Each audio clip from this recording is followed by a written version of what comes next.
Alzheimer, pelupa itu biasa, tapi masih muda namun suka lupa. Ini yang tidak biasa.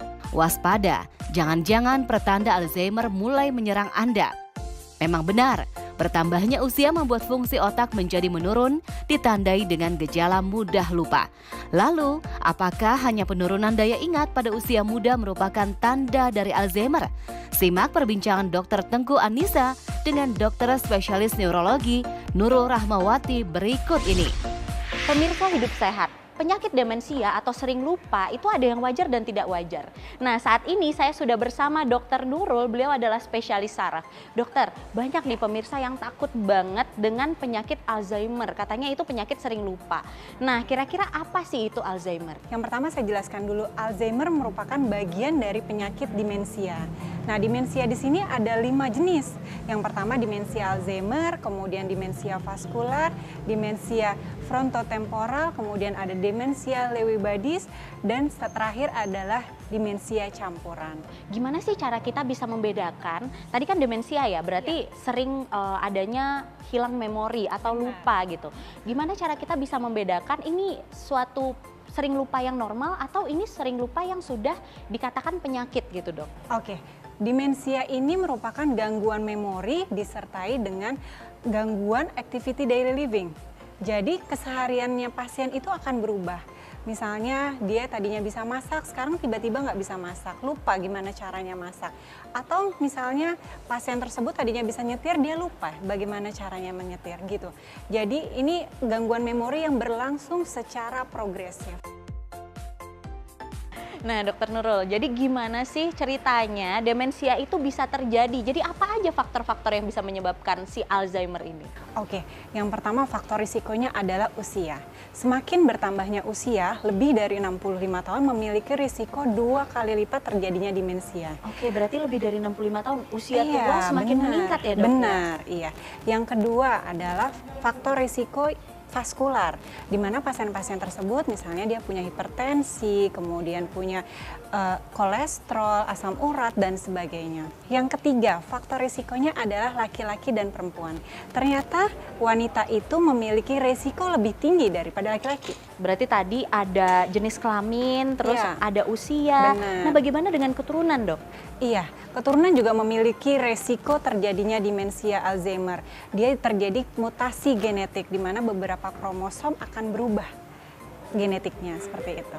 Berarti kalau misalnya kita mempunyai nenek atau misalnya orang tua yang memiliki Alzheimer, kita sudah harus waspada dan memeriksakan diri sejak dini ya, Dok? Benar. Ya? Dokter Nurul, bagaimana dengan orang-orang yang sudah terlanjur memiliki penyakit demensia? Apakah bisa diobati dan bagaimana kira-kira cara pengobatannya, Dok? Oke, yang pertama saya jelaskan dulu bahwa penyakit demensia Alzheimer ini merupakan penyakit degeneratif. Artinya seiring bertambahnya usia, klinisnya semakin buruk, Dokter Nisa. Iya, sehingga memang penyakit Alzheimer ini belum bisa disembuhkan. Tapi bisa kita hambat perburukannya. Jadi bagaimana sih caranya agar penundaan terjadinya demensia ini gitu, Dok? Tadi kan ada dokter sempat bilang ya kalau demensia ini tidak bisa diobati namun bisa ditunda. Nah, bagaimana caranya, Dok? Yang pertama sebenarnya bukan nggak bisa diobatin, kita bisa memperlambat. Jadi dokter akan memberikan obat-obatan berupa vitamin otak. Yang kedua bisa dilakukan modifikasi gaya hidup dengan cara pola hidup sehat. Olahraga, kemudian makan makanan yang bergizi, hindari kopi atau mungkin hindari juga merokok, seperti itu. Nah, selain itu kita bisa melakukan latihan otak gitu. Latihan otak misalnya sering diskusi atau misalnya kita sering isi TTS, atau sering membaca gitu. Oke, berarti memang sangat diperlukan support keluarga ya, Dok, ya, untuk pasien-pasien ini? Iya, support keluarga sangat diperlukan untuk pasien-pasien Alzheimer. Dokter Nurul, jadi banyak fakta mitos yang beredar nih di masyarakat seputar penyakit Alzheimer ini. Salah satunya adalah banyak masyarakat yang berpikir bahwa Alzheimer hanya diderita oleh pasien-pasien berusia 65 tahun ke atas. Ini fakta atau mitos? Fakta. Ya, jadi memang demensia ini terjadi pada usia lebih dari 65 tahun. Dan lebih dari 85 tahun memiliki 50% terjadinya demensia Alzheimer. Oh, berarti semakin meningkatnya usia, penyakit ini semakin memungkinkan untuk diderita Benar, ya, Dok, ya? iya. Selanjutnya di Dokter Nurul, banyak juga masyarakat yang beranggapan bahwa penyakit Alzheimer ini bisa dicegah dengan latihan otak. Ini fakta atau mitos? Itu fakta. Jadi memang demensia itu bisa diperlambat dengan latihan otak. Dengan cara kita berdiskusi, kemudian sering membaca, kemudian kita isi TTS, atau latihan-latihan otak lain yang sifatnya menghafal. Baik, selanjutnya di Dokter Nurul, fakta mitos yang beredar adalah bahwa demensia ini dapat menyebabkan kematian. Ini fakta atau mitos? Fakta. Fakta. Jadi karena dibilang tadi bahwa demensia itu sifatnya degeneratif dan mengganggu activity daily living-nya, maka seiring berjalannya waktu, dia kualitas hidupnya juga semakin buruk sehingga akan menyebabkan kematian. Oke, selanjutnya dokter.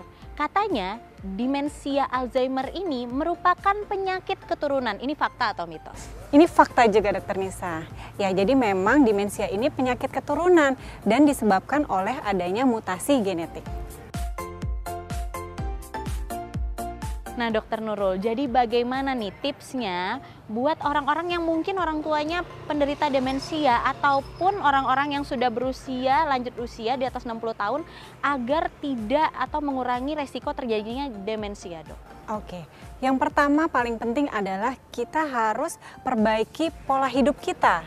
Kita harus hidup sehat, olahraga, hindari ngopi, hindari merokok, dan jika ada penyakit tertentu misalnya darah tinggi, diabetes, kolesterol, asam urat, dan sebagainya, kita harus segera cek ke dokter dan rutin minum obat.